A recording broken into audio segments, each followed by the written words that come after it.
kutip dari kitab Kejadian dan peristiwa yang disebutkan di sana. Nah, saudara yang terkasih dalam Tuhan, ayat-ayat Alkitab yang kita baca saat ini sungguh menarik ya. Pada ayat 8 itu disebutkan di daerah itu, artinya di wilayah yang masih berdekatan dengan Bethlehem. Dan tempat itu disebut Bet Sahur sampai hari ini. Karena apa? Karena pada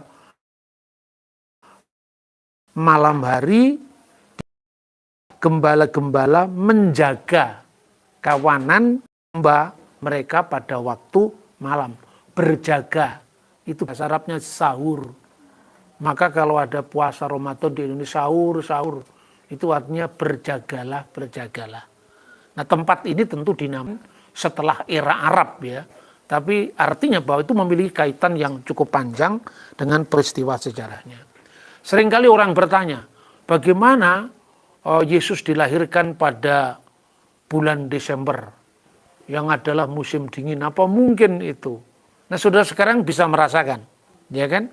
Suhunya sekarang kira-kira hanya sekitar 7 derajat Celcius atau 8 derajat Celcius. Artinya salju itu hanya turun di bawah 0 derajat dan sangat jarang Bethlehem yang wilayah padang gurun itu turun salju. Memang pernah turun salju, tapi bukan salju tahunan. Sementara yang di wilayah utara, yang dekat dengan Hermon biasanya turun salju. Itu pun juga tidak setiap tahun. Maka kadang-kadang belajar sejarah itu, kita ini menilai wilayah, menilai budaya itu dari budaya penyimpulnya. Kalau orang barat yang menyimpulnya dipikirnya Desember selalu bersalju, itu kan wilayah Eropa, bukan wilayah Bethlehem. Lalu yang kedua, kita mesti mendasarkan pada catatan-catatan sejarah yang sejaman.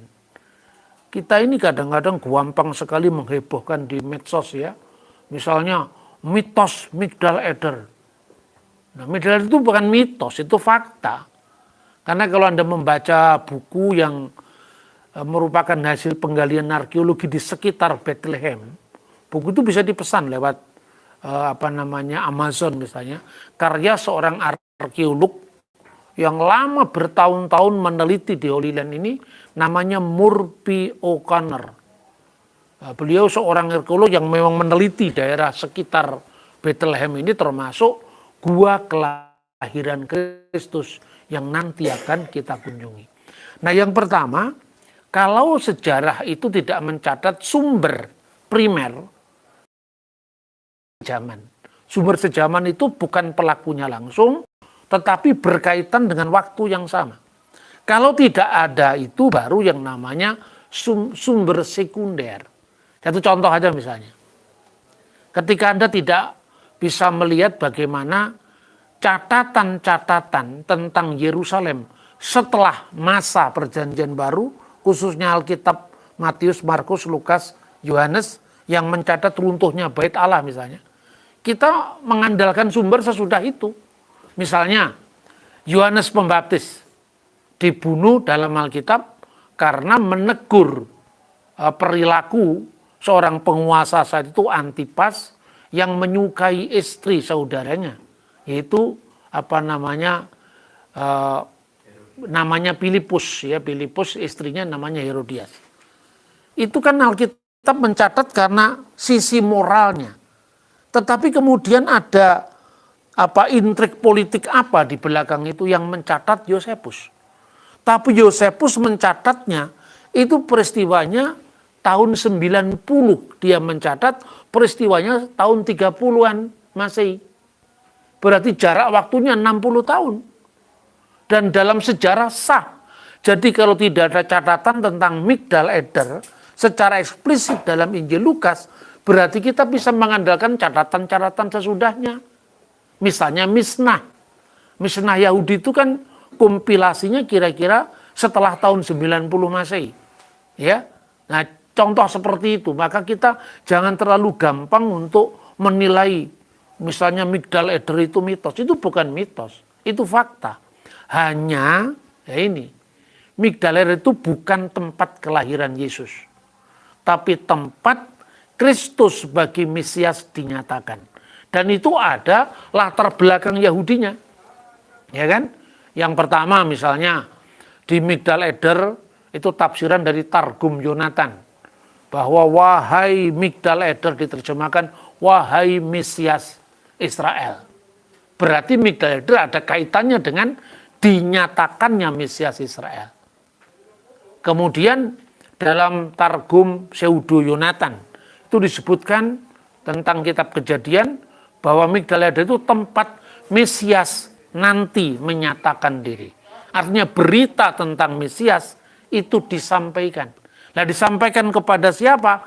Ternyata dalam Alkitab disampaikan kepada para gembala. Lalu gembala-gembala yang menggembalakan dombanya pada waktu malam itu siapa sebenarnya? Ya, ada yang berspekulasi itu sesungguhnya gembala-gembala khusus. Tapi memang catatan dari sumber sejarah Yahudi yang namanya Misnah, misalnya Sekalim 7 nomor 4. Di situ ada dua gembala-gembala yang disebut Elu Hen Bayitot, gembala-gembala rumahan, gembala biasa.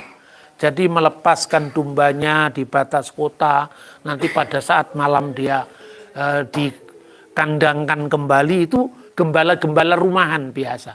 Lalu ada gembala-gembala yang namanya Eluhen Midbariot, gembala-gembala yang menggembalakan di padang, persis dengan caratan ini.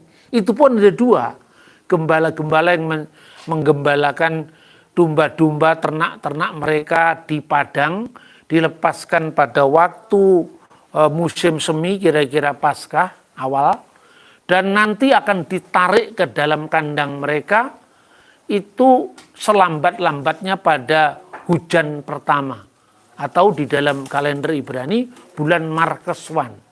Tetapi juga yang kedua, ada Eluhen Midbariot yang menggembalakan domba-domba mereka sepanjang musim, baik itu musim dingin maupun musim panas.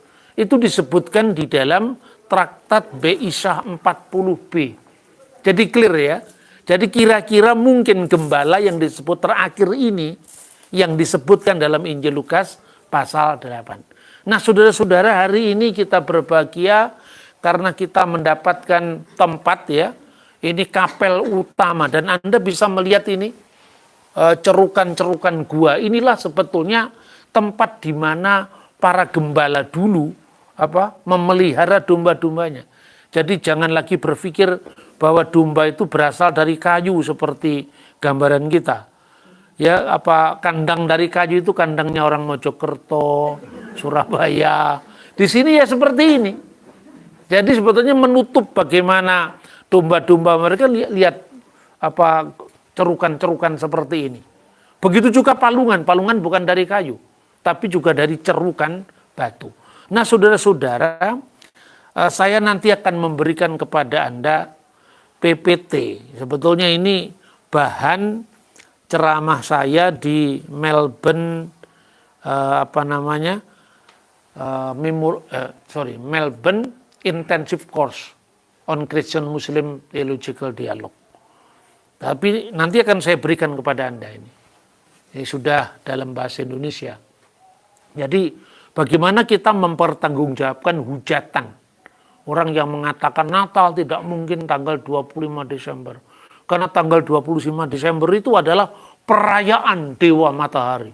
Kalau ngomong itu begitu meyakinkannya, padahal tidak ada data sepotong pun. Perayaan titik balik musim dingin yang disebut Saturnalia itu baru dirayakan tahun 274 oleh Kaisar Aurelian. Dan tanggalnya pun sebelumnya bukan 25 Desember, tapi tanggal 3 sampai 23 Desember. Aurelian itulah yang kemudian mendeklarasikan diri sebagai pelindung sang matahari. Lalu dia mengubah menurut dugaan, mengubah dari tanggal 3 sampai dengan 23 menjadi 25. Tapi datanya 25 itu pun juga tidak ada. Itu hanya dugaan orang.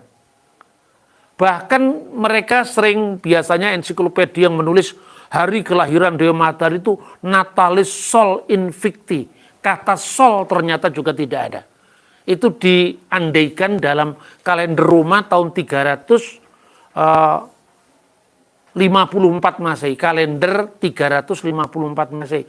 Ternyata yang disebutkan 25 Desember itu bunyinya adalah 8 hari sebelum Januari, yaitu Natus Yesus Kristus et Bethlehem Yudea dalam bahasa Latin. Kelahiran Yesus Kristus di Bethlehem, wilayah Yudea. 8 hari sebelum Januari, kenapa? Kalau kita hitung 8 hari sebelum Januari, 25 Desember. Karena orang Yahudi itu dihitung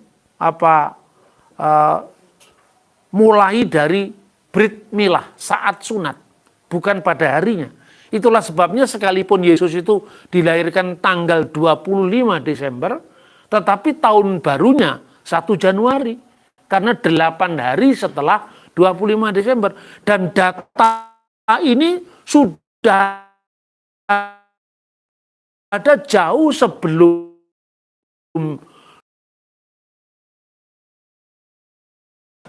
itu Paus Roma mencatat bahwa dia menetapkan puasa 7 minggu prapaskah hendaknya dipelihara, dan dia mengatakan dalam dokumen yang namanya Liber Pontificalis, et Natalem Domini noctu missas celebraritur, dan hendaklah ditetapkan misa sepanjang malam Natal kelahiran Kristus Tuhan kita. Tahun 126.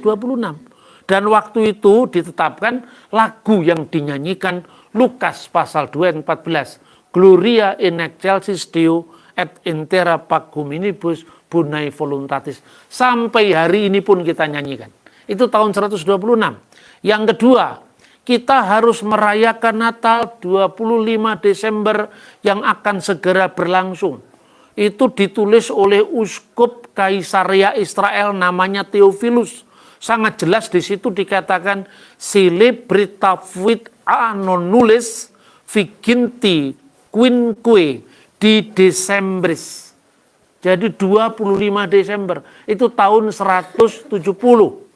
Dan yang ketiga, kita bisa membaca tulisannya Hippolytus dari Roma. Itu kira-kira menulis tahun 230-an. Hippolytus itu muridnya Irenaeus dari Lyon yang wafat tahun 202. Irenaeus itu muridnya Polikarpus dari Smyrna yang wafat tahun 156. Polikarpus itu muridnya Rasul Yohanes penulis Injil keempat yang wafat tahun 96 Masehi. Di situ ada kesinambungan sejarah, dan dia mengatakan kapan Yesus dilahirkan. Kata Hippolytus dari Roma, dia mengatakan pro octo calandon Januarion, egeneto pro octo calandon Januarion, yaitu 8 hari sebelum Januari. Cocok dengan apa yang tadi saya sampaikan, data-data sejarah gereja kuno. Dan barulah pada tahun 189. Kenapa tahun ini dipilih? Karena Paus Alexandria, bukan hanya Paus Roma ya, yang bergelar Paus itu ada Alexandria, ada Roma. Alexandria itu yang sekarang menjadi gereja ortodok Koptik. Paus Demetrius pertama pada tahun pertama pengangkatannya sebagai patriark atau paus, dia menetapkan kalender-kalender gerejawi. Dan itu Anda bisa baca di Coptic Didaskalia Apostolorum. Jadi pasal 18 itu bunyinya demikian. Ya ikhwatana tahfutu fi ayamil a'yad. Wahai saudara-saudara kita, tetapkanlah pada hari-hari perayaan allati hiya id milad Arab, yaitu kelahiran dari Kristus, ya Tuhan kita. Wa kamaluhu fi kamsati wa isrin min syahri tasi'i lati lil ibraniyin. Tepatnya tanggal 25 bulan Kislev, bulan ke-9 lil Ibraniyin dari orang-orang Yahudi. Allati huwa atasi'u wal isrun min syahri rabi'il ladzi lil misriyin. Dan bertepatan dengan tanggal 29 bulan Mesir keempat. Pertanyaannya sekarang, tanggal 25 bulan Kislev itu hari apa? Itulah hari Hanukkah. Jadi Natal pertama Yesus, artinya kelahiran Yesus, atau disebut Natal pertama, itu adalah perayaan Hanukkah Yahudi. Apa yang disebut Hanukkah? Tadi kan kita melihat kaki Dian bercabang 9. Kalau kaki Dian bercabang 7 namanya menorah. Kaki Dian bercabang 9 itu namanya Hanukkah. Jadi perayaannya namanya Hanukkah. Kaki Diannya namanya Hanukkah. Itu untuk memperingati apa? Kemerdekaan Yahudi zaman dulu.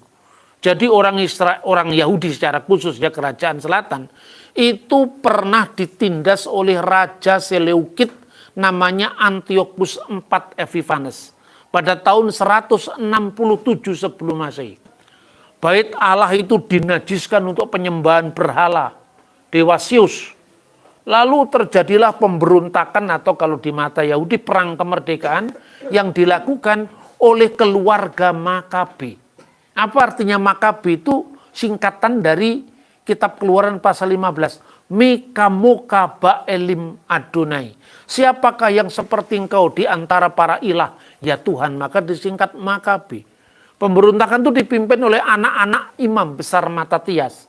Satu namanya Yudas Makabe, kedua Yonatan Makabe, dan pemberontakan itu atau perang kemerdekaan itu menang. Ketika menang mereka kemudian melakukan penahbisan bait suci.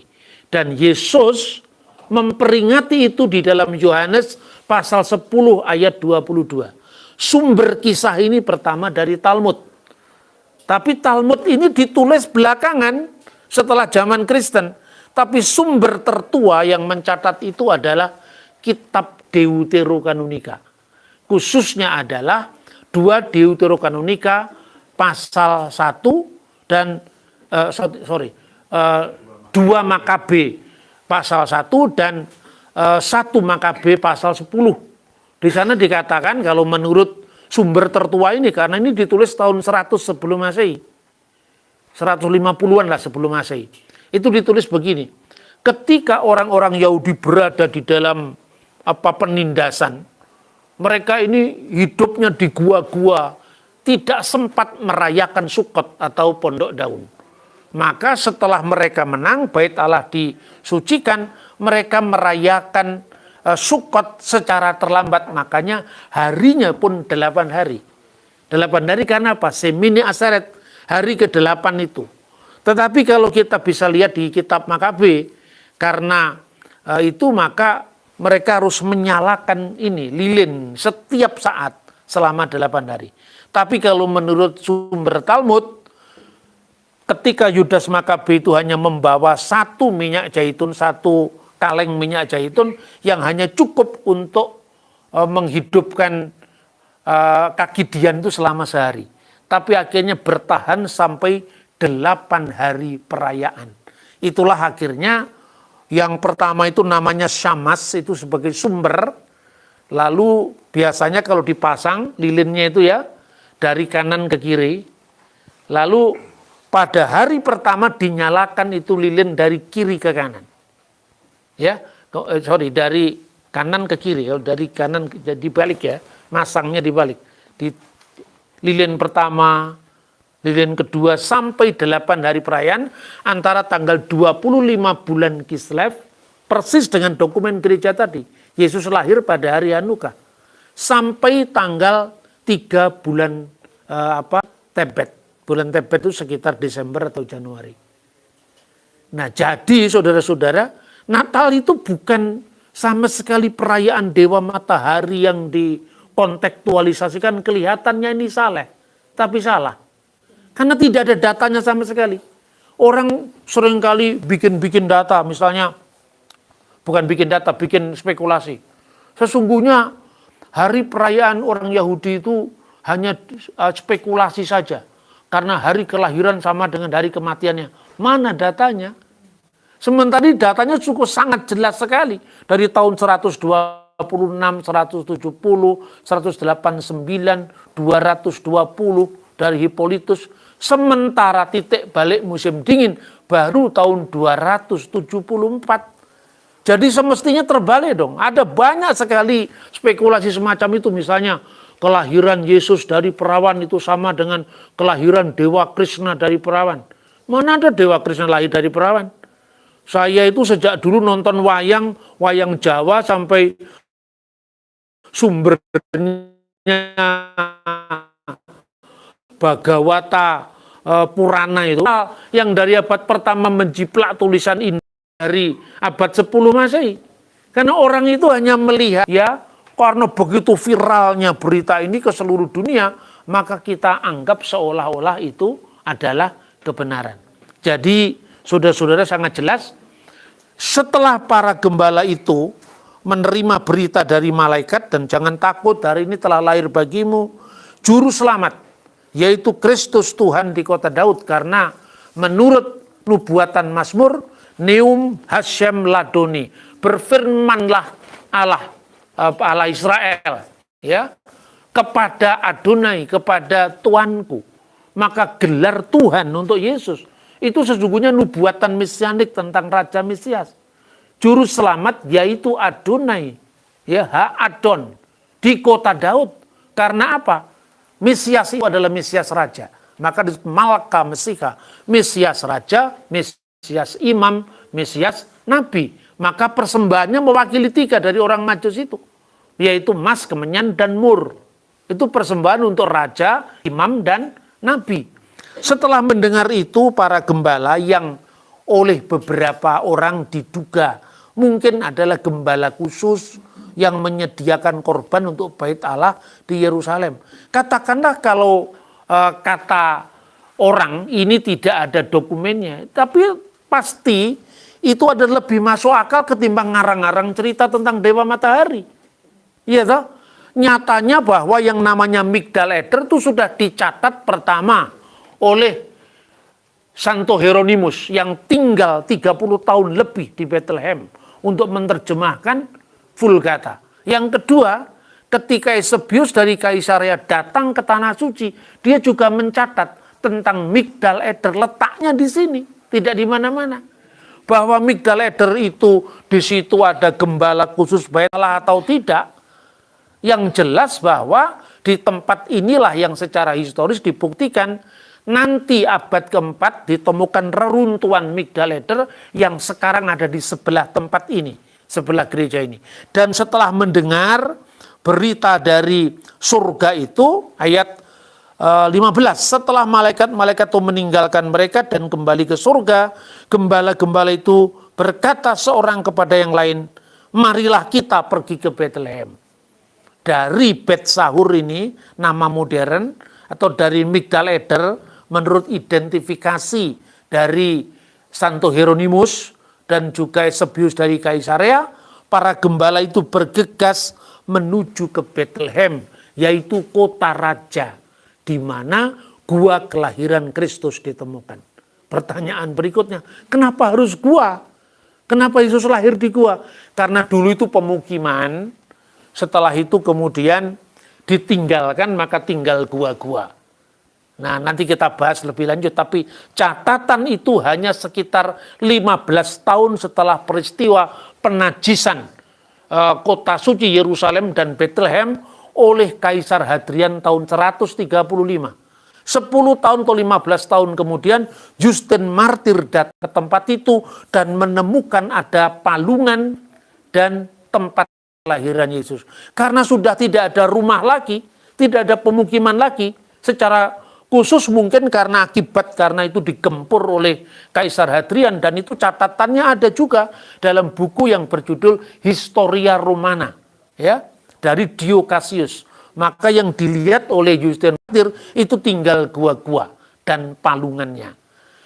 Besok atau lusa kita akan mengunjungi tempat itu dan kita akan mengikuti rute para gembala dari Bet Sahur, tempat mereka berjaga, menjaga domba-domba mereka pada malam hari. Mereka langsung bergegas, mari kita pergi ke Bethlehem. Sesuai dengan berita malaikat, dan itulah tema PGI KWI tahun ini. Mari kita pergi ke Bethlehem. Hari ini kita berbahagia karena menyaksikan Kris Nuka. Jadi Krismas sekaligus Hanukkah. Karena tanggalnya jatuh pada hari yang sama. Besok lilin pertama mulai dinyalakan sampai 8 hari perayaan. Kekristenan memiliki akar dari tanah suci, sejarah dari tanah suci, dan termasuk kesinambungan kita dengan pengharapan mesianik orang-orang Yahudi, saudara kita dalam penantian. Tuhan memberkati kita. Amin.